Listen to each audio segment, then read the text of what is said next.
আল্লাহর ওলি বাইজিৎ ডাক দিয়া কয়, মা পানি দেন, ওযু করি, নামাজটা আদায় করি গো মা। বাইজিৎ ওযু করলেন, নামাজ পড়লেন।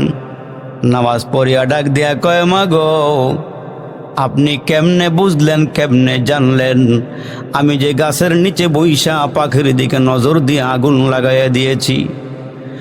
আল্লাহর বান্দি ডাক দিয়া কয়, বাইজিৎ আমার স্বামী একজন গরিব মানুষ, জংলায় জংলায় ঘুরিয়া ঘুরিয়া কাঠ বিক্রি করে, কাঠ সংগ্রহ কইরা বিক্রি করে। এরে বাইজিৎ যেদিন খানা আনে আমি খানা খাই, শুকরিয়া আদায় করি। যেদিন আমার স্বামী কাজে যাইতে পারে না, খানাও ঘরে থাকে না, ওই দিন আমি সবর করি, আমি আমার স্বামীর মনে কোনো কষ্ট দেই না, স্বামীরে আমি আঘাত দেই না। স্বামী আমার ওপরে খুশি, আমিও স্বামীর ওপরে খুশি। ও বাইজিৎ যেদিন থেকে আমার স্বামী হালাল খাবার আমার মুখে উঠাইয়া দিয়েছি, ওই দিন থেকে আমার আল্লাহ আমার বাতিনি চোখ দুইটাও খুলে দিয়েছে। আমার বাতিনি চোখ খুলে গিয়েছি।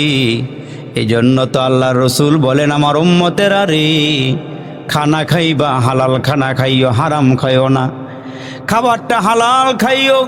প্রত্যেকটা আব্বা আম্মার দায়িত্ব সন্তানকে হালাল খানা খাওয়াবে।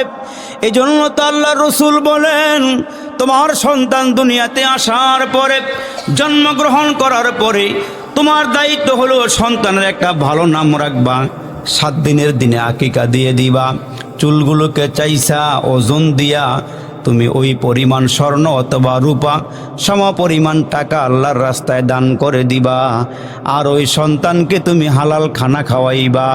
হালাল খানা খাওয়াইলে তোমার সন্তান জগৎ বিখ্যাত আল্লাহর ওলি হয়ে যাবে।